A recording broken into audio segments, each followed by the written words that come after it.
Well, hello there and welcome back to the Thai Expat Daily Show. I'm your host, Kira Mack, as always, and delighted that you've been able to tune in with us yet again today. Now, before we do get into today's show, don't forget to like, subscribe, and share if you get a chance. And if you do fancy listening to us on a podcast player, link below down in the description will take you to a website with all the various podcast players that the show is on. And finally, if you would like to support the show, there is a link below for Buy Me a Coffee where you can donate up to $5, $10 to the show, and that obviously will help us continue to bring you great content. And now that that's all done and dusted, let's jump into the top 5 stories that are doing the rounds today. And the first one is in relation to proposals to address the air pollution in Mae Sai, and that's going to be submitted to the government. Now, before we get in further into this story, just in case people don't know, the north of Thailand currently and Bangkok and other parts of Thailand are covered in PM 2.5. In fact, up in Chiang Mai and Chiang Rai, it is so bad there that it has been declared hazardous for your health to be even in the area. It's completely covered in a haze. People are being told to wear special N95 masks and to try not to go outdoors because it's that bad. So something has to be done about it. Now, the private sector and civic groups in Mae Sai district in Chiang Rai have formulated a short and long-term measures to address airborne pollution, which is threatening livelihood and the physical health of residents in the district and elsewhere in northern provinces. In the short term, they want the authorities to declare Mae Sai district a public disaster zone so that relief and help can be mobilised, such as face masks, medications and air purifying devices. They also want Chiang Rai governor to coordinate with the authorities in Myanmar and Laos, asking them to instruct their people to cease lighting or to reduce forest fires and the burning of farm waste in strict compliance with the ASEAN Agreement on Transboundary Haze Pollution, which was approved by all ASEAN member countries back in 2002. Moreover, they want the officials to get tough with people who light fires in forests or on farmland and to provide more equipment to help firefighters and volunteers. Long term, the civic groups and the private sector want the Commerce Ministry to lift the zero-rated import tax requirement under the ASEAN Free Trade Area Agreement on maize imported into Thailand from neighbouring countries, as they blame maize farmers for most of the fires caused by farm waste burning. They recommend that the government and agencies concerned address this problem with maize importers in the hope that they will cease or reduce the burning of their farm waste. The measures are to be submitted to the District Chief Officer of Mae Sai for forwarding to the government and other relevant agencies. PM 2.5 levels in Mae Sai district have exceeded safety levels for about a week now, mostly caused by fires in forests and on farmlands, both locally and in Myanmar and Laos, as people in the district have been left to fend for themselves. So in essence, yes, they've been left to fend for themselves because the government couldn't give an absolute continental shit about it. I mean, this has been going on for years and they absolutely do nothing about it. They put people's health in jeopardy. I mean, it's clear that it's affecting people's health. The hospitals are full. People are getting respiratory symptoms from all different kinds of things from this, and people are getting sick. And yet the government don't seem to care. They just continue as if it didn't happen. In fact, I think a quote from the Prime Minister a few weeks ago was that he didn't want to ban and put pressure on the farmers because they're poor.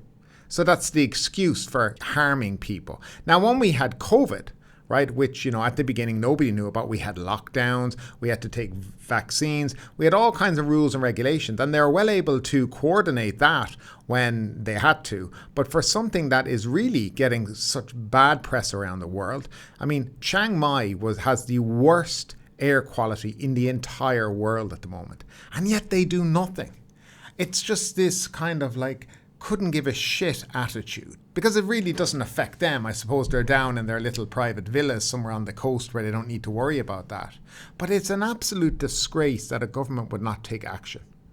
And I do hope for many people here in the country that this starts to change. I mean, it's a hot election topic. And surely when these guys are calling to the door, this is the kind of thing they should be asking them. What are you going to do about it if we vote you in? There's no point voting in the current crop of guys because they clearly don't care. They've been in power since 2014. Up until now, they've done nothing. So there's no reason to believe they'll ever do anything new. So something has to change. Hopefully a new government will come in and take care of this issue. Because the bottom line is banning the burning and then make enforcement. and people caught doing it should be fined, and they should face consequences for what they're up to. It's an absolute disgrace, and I'm just so surprised. I mean, this has to be one of the worst years I've ever seen, and I'm just absolutely surprised, even with the government that we have, that they've allowed it to get this bad. But nevertheless, let's do hope things get better. Now, moving along, an interesting story in Phuket. Foreign workers called in for street brawl in Soi Sansabai. 3 foreigners have been called in for engaging in a street brawl in Soi Sansabai, that's just off Bangla Road in Patong, earlier this morning. A video showing the brawl has already been posted on social media. The video shows 3 foreign men attacking 3 tourists, with one of the foreigners using what appears to be an aluminum bar, reports the government-operated Phuket Info Centre. Now, this actually appeared on Phuket Hot News, which is a Thai website, earlier this morning. That's where it first broke. Police were called to the scene, a street-side restaurant in Soi Sansabai, located off the inland end of Bangla Road at 12:50 a.m, said the report by police. When the officers arrived, only 3 people involved in the brawl were still there. Jordanian national Mohammed Alamari and Egyptian national Mohammed Ahmed Efayal, both 25 years old, and Mr. Y. Lu So, nationality wasn't given. All 3 men worked for the Atlas restaurant where the fight started. The report said that 5 foreign tourists who were drunk had ordered food at the restaurant and told the staff to hurry up. The staff told the group that they had to wait their turn. Unhappy with the response, one of the drunken group reportedly threw a bottle of water into the restaurant's serving area, sparking a heavy-handed response from the staff. At last report, police have located the tourists involved and called them in to present themselves to police in order to give a statement regarding their version of events. So this is basically what happened. Somebody threw a bottle of water. Don't think it hit anyone. And these 3 guys came out of a restaurant basically and just started a whole brawl. Now, what do I think about this? Firstly, if I was this restaurant, I'd be getting quite nervous, because what apparently seems to be the trend now on social media, especially when we look at some of the Thai social media, the first questions asked, well, today when I read the story, is what are they doing serving in a restaurant? That's a job for a Thai, not for Egyptian nationals. And there's 3 of them in there. So if we look at the rules and regulations here in Thailand, if there's 3 foreigners working legally within that restaurant, there should be at least 12 Thais working. That's in order to be able to get the work permit, the 4-to-1 ratio. And what exactly, how many foreigners are working here? It seems to me that this restaurant could be in an awful lot of trouble, because I'm pretty sure when stuff like this happens, people start to take notice. And it's been happening now for a while that there's a spotlight being shone on how many foreigners are working this island in jobs that they should not be doing. And yet again, here comes the case. Now, in this case, both sets are wrong. The tourists, number one, are wrong for throwing in a bottle, if they did, or whatever happened. And also the restaurant workers, their reaction is completely unnecessary and overreactionary. Regardless of what happened, you should keep your cool in these kind of situations, and especially when you're in a restaurant that looks like it's been, maybe bending the rules in terms of employment of foreign nationals. But nevertheless, I'm just, speculating on that based on my own knowledge of things and how things work. So what exactly should be the outcome here? Well, this is my personal opinion. The 3 guys who came out, I'm sorry, if we're going to talk about cleaning up Phuket, time to start sending a message to people. They came out with bars, they came out fighting. You know what? Arrest them, put them through the court system, and then when they're finished, deport them. That's how I see it from now on. And also these foreign tourists, if they did throw the bottle, they should also face the same punishment. I have been talking with friends of mine, Thai friends who live here in Phuket, and there is a nervousness within Thai people at the moment at the direction of which Phuket is going. It seems very lawless at the moment. There's no real law enforcement, there's no rules and regulations. It's just a free-for-all at the moment. And police only ever seem to turn up when something goes wrong, but they're certainly not there to stop it beforehand. Police presence is very, very bad. And I'm going to be doing a show this week focusing on what my vision of the next 5 years for Phuket is, and exactly where Phuket is on what path it's on. I think it's important to look at these kind of things. But nevertheless, as I was saying, that Phuket is changing drastically, and I think the authorities here seem unprepared to do anything about it. Now, is it a place that people are going to want to continue to come to in the future? Well, we're going to talk about that in another show. But nevertheless, this incident highlights, in my opinion, what's so wrong in Phuket at the moment. Random violence, people who are just too eager to fight as quickly as they can, and not a Thai involved in any of this, by the way, all foreigners. And it gives foreigners a bad name, and these things like these, when this happens, in my opinion, the law should come down heavy-handed to send a message to other people. If you do this here in Thailand, you're going to pay the price. Don't know what you think about it, but I'd love to know your opinion down below, as always.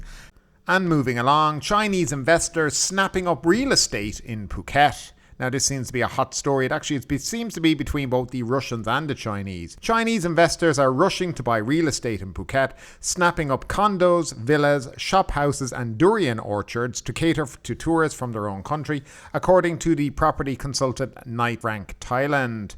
Nata Kapana, the consultant's managing director, said the Phuket property market is experiencing a surge in demand fueled by Chinese property investors and Russian buyers. Russians are buying real estate in Phuket to live. They intend to buy immediately as they want to start moving in right away, he said.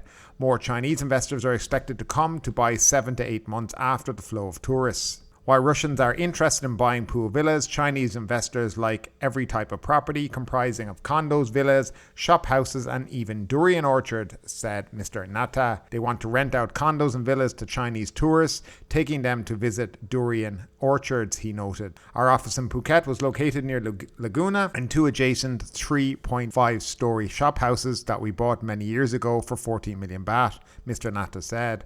Recently, a Chinese investor snapped up the neighbouring units, totaling 47 shop houses, including ours. We sold them for 50 million baht. The investors also requested Knight Frank to find a durian orchard of around 200 rai to buy, planning to offer durian tours to Chinese tourists, he noted.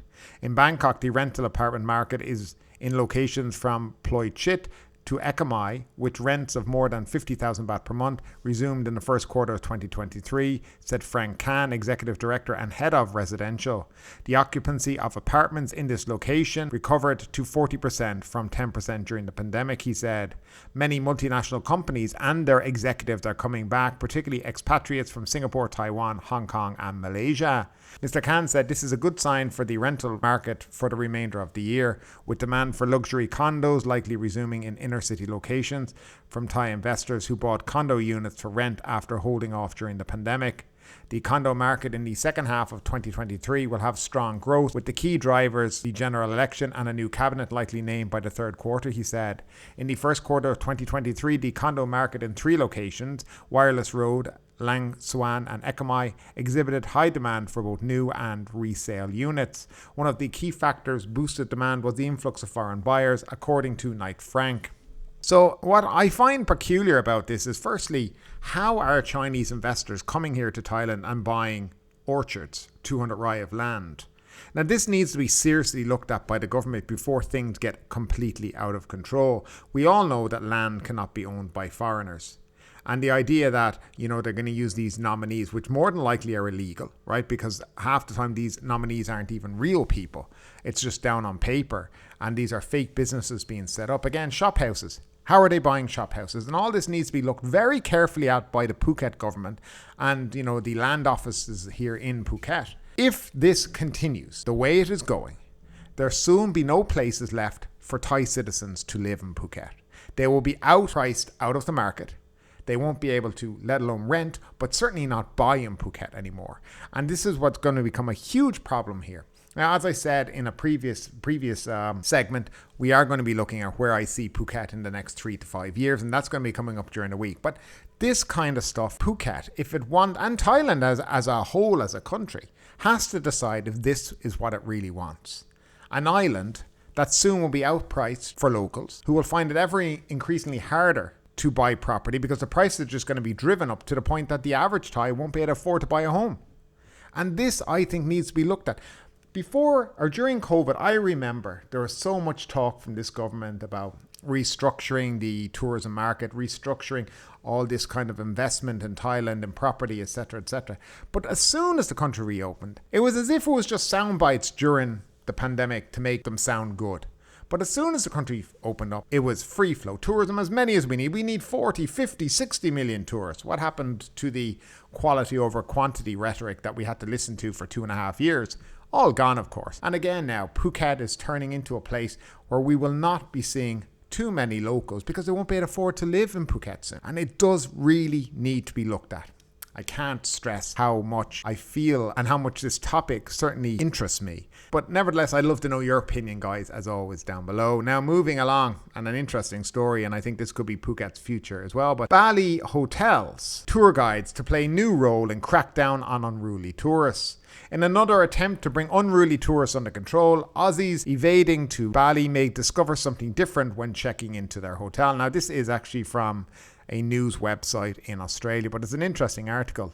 In another attempt to bring unruly tourists under control, Bali is turning to its hotels and tourism workers to educate foreigners on local customs and acceptable behaviour. The Indonesian Hotel and Restaurant Association for Bali wants tourism leaders to ensure foreign visitors are educated on what they can and can't do. The PHR Secretary, Perry Marcus, said the association and Bali's tourism board had joined with 9 stakeholders and issued flyers, according to local news outlet nusabali.com. The idea is to have the tourism sector play a proactive role in anticipating bad behaviour and stopping it. The Bali Sun reported that this could also include tour guides, not only showing off the sites, but instructing tourists on how to behave there. Mr. Marcus said tourists needed to be educated on how to dress appropriately and abide by the law when riding motorcycles, including wearing a helmet and obeying traffic rules. Tourists are also being instructed not to get drunk in public and only wear swimwear in appropriate settings. Attention was also drawn to social media, with tourism workers helping educate foreigners on what not to post, like this influencer who posted naked with a sacred tree, or this man who posted with a semi-naked on a sacred site, and these were both Russians, by the way. Getting hotels and tourism workers involved in stopping foreigners visitors misbehaving is just one of a series of proposed changes spoken about in recent weeks. The Bali governor, Wayan Koster, revealed this month that he was asking the central government to stop Russian and Ukrainian tourists from being allowed to get a visa on arrival in the country due to the high number of violations, including getting jobs and overstaying the time permitted. Russians have become the second biggest group of visitors to Bali behind Australians. 2 weeks ago, Bloomberg reported that Mr. Koster had sought the legal ministry's support to let Bali revoke visas if any foreign tourists were found riding motorbikes. Bali's official campaign to crack down on how tourists behave, not only including leaflets and social media, but is also expected to see large billboards installed. Bali's tourism board chairman, Ido Bagas Agung, previously told the Bali Sun, the point is that tourists respect Balinese culture, customs, by dressing well and neatly, following in an orderly manner, carrying out traffic activities, and not doing things that are outside the provisions. Now, there's another article that I read, I think it was in the Bangkok Post, and it goes on about the governor of Bali basically asking the central government to revoke this visa on arrival for Russian and Ukrainians. They're basically saying that the majority of crimes being committed at the moment in Bali are by Russians. Ukrainians not as much, and somehow Ukrainians are getting lumped into kind of what the Russians are up to as well. I'm not quite sure, because the figures in relation to crime there don't stack up against the Ukrainians. The biggest violations seem to be riding motorbikes, accidents, just general bad behaviour, obviously overstaying their visas and working illegally in the country. And it sounds very familiar, doesn't it? It sounds a bit like Phuket. And I think a lot of Southeast Asian countries that are relatively cheap to live in are experiencing this problem at the moment. Now, I don't care where you come from or what you do for a living, but if you come to Thailand or you come to Southeast Asia, you need to respect the customs of that country when you arrive there. You need to be polite, respectful, follow the rules and regulations, follow the law, and be an ambassador for your country. Now, that doesn't seem to be happening with a lot of the guests that Southeast Asia seem to be getting at the moment. Now, why are Southeast Asia seeing so many Russians, for example, coming here? Well, it's mainly to do with the fact that they can't go to Europe or pretty much anywhere else. They seem to be banned from most places. Now, let's say banned is a strong word. For example, they're not banned from going to Europe. They can still apply for a Schengen visa, but there are no flights from Russia directly to any EU country. So in other words, in order to get to Europe, they have to do a kind of a third party flight. So they have to go somewhere like say Istanbul, and then fly from Istanbul on to Europe. And that's how it is. Now, they can still get visas. There's no ban on them getting visas. To make things easy now, they're just looking at countries where they can go to, such as Southeast Asian countries, which are wide open, haven't really backed either side in the Ukraine-Russia conflict. And so they're warmly welcome there. Well, at least they were at the beginning. They thought of it as kind of a money wagon, in fairness, lots of dollars coming over, and rental properties. And after the pandemic, of course, everybody wants money, everybody wants tourists. So it sounds like a great idea, but now suddenly it's not, because the bad behavior, the way in which people are behaving. Now, in the article in the Bangkok Post that I read, which talked about this very same thing in Bali, they were interviewing a Russian man who's been living there for quite a while, and he had taken it upon himself to try educate his own countrymen about how to behave when they're in Indonesia. And he was saying basically a lot of these people are coming from provinces that, are in the ass end of nowhere. And they've never been outside of their own country, and they just figure they turn up in another country and voila, just behave as they would in their own country. And he said this is one of the biggest problems. And he's been going out of his way trying to educate people on how they should behave in Bali or in Indonesia. And I guess, you have to take your hat off to him and say, well done for trying that. It's probably not going to be an easy thing. Now, the idea that hotel workers and tour guides have to start educating tourists on how to behave, I think is not a great idea. I think if you want to educate people, the first thing you need to do is start before they get on the plane. And then information on the plane, on their way here, and information when they get here. When you're in Indonesia, this is how you have to behave. When you're in Thailand, this is how you have to behave. We have customs and culture here, and a rich culture and a rich history, and we'd like that to be respected by you when you come here. The same way that if we went to your country, we would expect you, or you would expect us to, treat your country with respect. And I think a lot of this needs to be heated. I'm very much on the side of these countries that where they have influxes of people that they haven't really had before, and they're not sure how to handle it. I do think law enforcement plays a big part, being strict with people at the beginning so you send the right message as well. So if people are breaking the law, if people are doing things that they shouldn't be doing, well then, follow the law. Deport them at the end. Send a message out to people that if you misbehave in our country, you're going home. And I think that would be a way to solve some of this. But I'd love to know what you think, as always, down below in that comment section. And finally, no booze, powder or immodesty at the Bangkok Songkran events. And that's according to the governor of Bangkok, Chachart. Dear Songkran revelers, if you like to drink or show off your body, there will be no place for you at a city-sanctioned event this year, and that's according to City Hall. Bangkok Governor Chachart Sittipunt said yesterday that people, and he was actually referencing women, won't be allowed to wear revealing clothes during the upcoming festivities, which fall on April 13th to 15th. Among other rules are no booze sales, no use of high-pressure water guns, and no smearing of powder on faces or other body parts. Every Songkran in recent years has been accompanied by a drumbeat of browbeating and fretting over its tendency to turn lewd and drunk as people let loose and shed essential clothing along with their inhibitions. Few things wind up the city fathers like unabashed women in control of their body. Despite repeated threats that the wet days of Songkran will be dry of alcohol, that has only been the case at official city events. Although Chachart was vague, it's highly unlikely a general booze ban will be declared anywhere in Bangkok during Songkran. The city will organise events April 12th to April 14th in the Old Quarter, Lan Kon Muang district, located between City Hall and the Giant Swing. Officials also promised to release a map showing designated areas of Bangkok's 50th district where water fights are allowed, almost as if anyone will heed it. The online map will rate different areas by the intensity of water splashing and overall wetness. This year's Songkran festivities will mark the first free of any COVID-19 restrictions in 4 years, and hooray to that. Now, when they talk about no booze and rules and regulations, this will be only at city-sanctioned events. So if there's an event sanctioned by the city, the idea is that they will have rules and regulations. So, no booze, no powder smearing, women with their clothes on, etc., etc.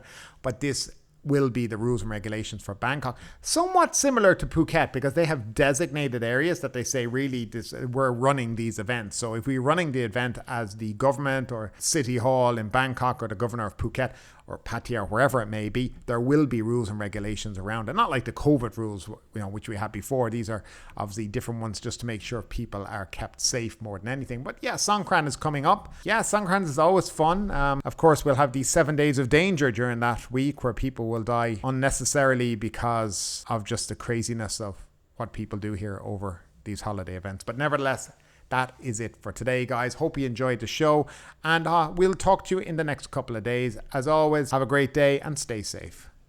But ultimately, with this story or anything else that stood out to you today, I'd love to know your thoughts in the comments down below. Because yes, this is a news show, but it's also a conversation. Now keep that conversation going. Make sure you like this video, subscribe to the channel, share the video, and do all the good stuff that does help that YouTube algorithm. But ultimately, my name is Kieran Mack. You've been listening to the Thai Expat Daily Show, and we will see you next time.